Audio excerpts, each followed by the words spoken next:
Here we go. Lent. Give something up, take something on. Receive the ashes, reminding us once again that we will die, we have died, and we will suffer many little deaths until we finally reach our earthly end. And haven't we already been in a Lent-like situation for almost a year now? Thank you again, COVID. Perhaps we could be forgiven if we decided we were already in Lent fatigue. In the Gospel of Mark, he again uses his notable headlines-only fashion to say that Jesus gets baptized and at once the Spirit sent him out into the wilderness. Not to read anything into this brief version of events, but we know from the more extensive versions in the other Gospels that what lies beneath this telling is an archetype of what it means to position ourselves to only need and only want God. Not even the things of God, just God. Jesus' wilderness experience can be seen as baptism 2.0. For us, it is our conversion process, our validation of what occurred at our baptism.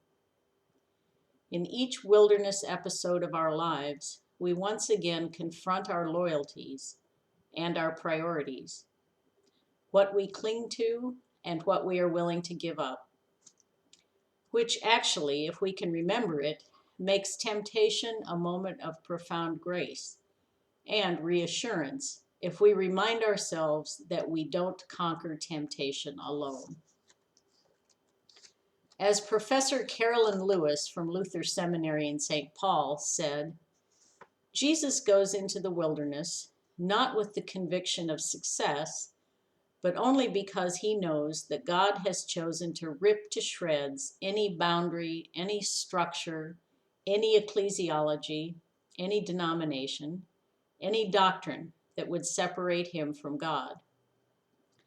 He enters the wilderness only with the promise of God's presence, not with fighting skills, not with self-help strategies, not with techniques for passing the tests, but only his personal knowledge because of God's direct words to him alone that God will be there.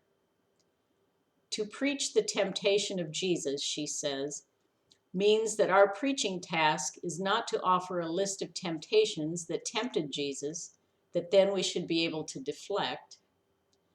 To preach the temptation of Jesus in Mark is to call attention to our greatest temptation, the temptation to think that God is not present. If Lent is to be anything other than 5 weeks of no chocolate and no alleluias, we must reframe its intent. Let us try to think of these weeks as holy times of interruption of our routines. And again, COVID has given us good practice on that score. A chance to reflect and to adjust our attitudes and our behaviors. Instead of trying to earn a badge of Lenten success by losing a few pounds or having one less indulgence a day, talk about trying to earn your salvation, let us seek to see these weeks as a baptismal retreat, a way to determine where we have let God work in our lives and perhaps where we are blocking our own progress in the faith. In verse 11 of Sunday's Gospel, God pronounces that Jesus is his beloved Son, with whom he is well pleased.